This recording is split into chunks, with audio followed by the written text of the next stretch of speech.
आप कहोगे कि मैम 4 महीने तो बचे हैं बस, कैसे कवर करें सिलेबस को? कोई स्ट्रेटजी बता दो, जहाँ से हम कवर कर लें सिलेबस को। तो देखिए इसको कवर करने के लिए आपको सबसे पहले क्या करना होगा, जितने भी डिफिकल्ट आपको पेपर लग रहे हैं, आप हो सकता है आप लोगों में से कोई साइंस बैकग्राउंड का हो, कोई कॉमर्स बैकग्राउंड का हो, तो कॉमर्स वाले के लिए तो अकाउंट्स वगैरह और आईएएफएस तो बहुत आसान होगा। लेकिन जो साइंस वाले हैं उनका क्या? उनके लिए तो इकोनॉमिक्स और एएफएम लाइक की बहुत टफ है।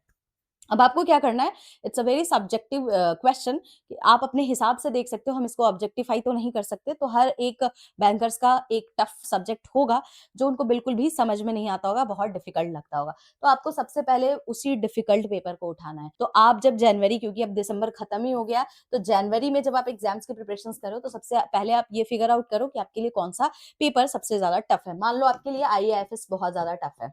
अब आपने क्या करना है, आपके पास यूट्यूब प्लेटफॉर्म है, 10 दिन का टाइम ले लीजिए, 10 दिन में आप रिसर्च करो, जिस भी मेंटोर का आपको लगता है कि आपको चीजें समझ में आ रही है गाइस, उनको फॉलो करो और वहां से आप पढ़ना स्टार्ट करो। दूसरा, आपके पास मैकमिलन बुक भी है, आप मैकमिलन बुक की भी हेल्प लेकर के एग्जाम्स की प्रिपरेशन कर सकते हो। उसके बाद आपको उठाना है लेंदी सब्जेक्ट।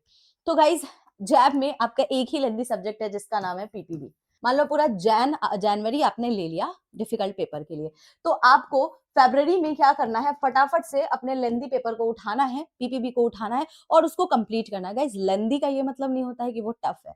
लेंदी का मतलब है कि ठीक है बहुत सारा सिलेबस कवर करना है, बट वो इतना टफ नहीं होता है। तो आपको कोशिश करना है कि फरवरी से मार्च के बीच में आपको पीपीबी को खत्म कर देना है। उसके बाद जो 2 सब्जेक्ट बच जाएंगे, आरबीडब्ल्यूएम तो गाइस 30 ही चैप्टर है, वो तो बहुत जल्दी हो जाता है। अब एएफएम, अगर एएफएम भी आप बाद में ले रहे हो तो एएफएम में भी आपको ज्यादा चैप्टर्स, 35 चैप्टर्स देखने को मिलते हैं। तो ये दोनों तो आप इजीली, उसके बाद जो रेस्ट टाइम बचेगा मार्च से अप्रैल के बीच में, आप उसमें दोनों सब्जेक्ट को कवर करोगे। अब जब आपका अप्रैल के फर्स्ट वीक में चारों पेपर को आपने अच्छी तरीके से पढ़ लिया, अच्छी तरीके से समझ लिया है, नाउ इट्स टाइम, क्योंकि आपका मई में पेपर होता है, तो अप्रैल से मई जो 1 महीने का टाइम बचा है उसमें रिवाइज करना है सारे सब्जेक्ट्स को और उसके मॉक टेस्ट लगाने हैं। देखिए गाइस, एंड में मॉक टेस्ट लगाना इज वेरी इंपॉर्टेंट, क्योंकि अगर आप मॉक टेस्ट नहीं लगाओगे ना तो आप एग्जाम्स में कॉन्फिडेंस को लूज करते हो, या जब क्वेश्चंस कुछ ट्रिकी आ जाते हैं तो आपको समझ में ही नहीं आता है कि कैसे हमको इस सवाल का जवाब करना है। तो उससे बेहतर है कि ये सब चीजें आपको एग्जाम में ना देखने को मिले, आपने मॉक टेस्ट जितना हो सकता है as many as mock test आप लगाओगे, ठीक है।